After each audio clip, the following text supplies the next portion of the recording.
दादी के हाथ जैसा स्वाद, वो भी एक फैक्ट्री में। जी हाँ, अचार तो आपने बहुत तरह के देखे होंगे, बहुत तरह के खाए होंगे, पर ये अचार सिर्फ और सिर्फ सर्दी में बनाया और खाया जाता है। जी हाँ, हम बात करें गाजर गोभी शलगम की, जिसे आज भी पंजाबी तरीके और परंपरा से बनाया जाता है। तो चलिए फटाफट से वीडियो को स्टार्ट करते हैं और आपको बताते हैं कि कैसे पंजाब के हर घर में अचार बनाया जाता है। तो यहाँ पर सबसे पहले बारी बारी से सारी सब्जियों को लाया जाता है और एक एक करके उन्हें धोया जाता है, जिसकी शुरुआत होती है गाजर से। तो आप यहाँ खुद देख पा रहे होंगे किस हिसाब से उन्हें धोया जा रहा है। तो अब बारी आती है कटिंग की। तो जहाँ एक तरफ गाजर को छिलकर उनकी कटिंग की जा रही है, तो वहीं दूसरी तरफ गोभी और शलगम को भी ढंग से धोने के बाद उन्हें काटा जा रहा है। अगर आपको लग रहा है कि ये बहुत कम क्वांटिटी, तो ऐसा बिल्कुल नहीं हुआ है। यहाँ दिन भर इसी तरीके से पहले सब्जियों को काटा जाता है और उसके बाद उन्हें पूरी रात रखा जाता है। अगले दिन अब बारी आती है अचार बनाने की, जिसके लिए सबसे पहले सब्जियों को पतीले में पलटा जाता है और उसके बाद उसमें मसाले डाले जाते हैं, जिसकी शुरुआत होती है सरसों के पाउडर से। और उसके बाद उसमें सूखी अदरक का पाउडर मिलाया जाता है और आखिर में कश्मीरी मिर्च और लाल मिर्च का पाउडर मिलाया जाता है। जहां एक भाई साहब मिर्च डालने का काम करते हैं, तो वहीं दूसरी भाई साहब सब्जियों को मिक्स करने का। लगभग आधे घंटे तक इनको तरीके से मिक्स करने के बाद इनको चूल्हे पे से उतार लिया जाता है। और अब बारी आती है चाशनी बनाने की, क्योंकि गाजर गोभी शलगम का अचार खाने में थोड़ा मीठा रहता है, जिसके लिए सबसे पहले गुड़ की चाशनी बनाई जाएगी।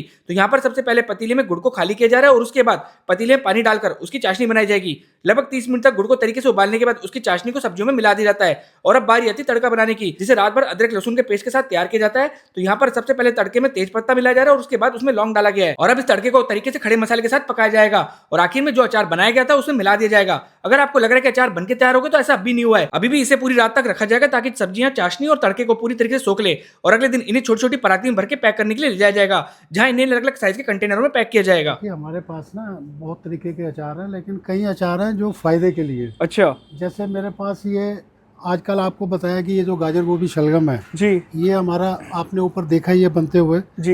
ये हमारा ये सर्दियों के महीनों में अच्छा सबसे ज़्यादा इसकी सेल रहती है। एक अच्छा तो ये गाजर गोभी शलगम हो गया, और दूसरा जो है हमारा सहजने की फली, जिसको मोरिंगा बोलते हैं।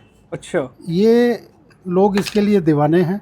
अच्छा ये अचार जो है इसके फ़ायदे बहुत हैं, जैसे गैस के लिए, जोड़ों की दर्द के लिए। उसके बाद आ गया हमारा ये अदरक का सर्दियों के लिए। अच्छा अदरक काट के और हम इसको बिल्कुल फ्रेश बनाते हैं, कि अच्छा जिसके अंदर कोई ज़्यादा मसाले नहीं, कुछ नहीं, खाने में बिल्कुल टेस्टी और जोड़ों की दर्द वगैरह के लिए बहुत फ़ायदेमंद है। अच्छा। अब ये आ गया हमारा थोड़ा गार्लिक चटनी। गार्लिक चटनी।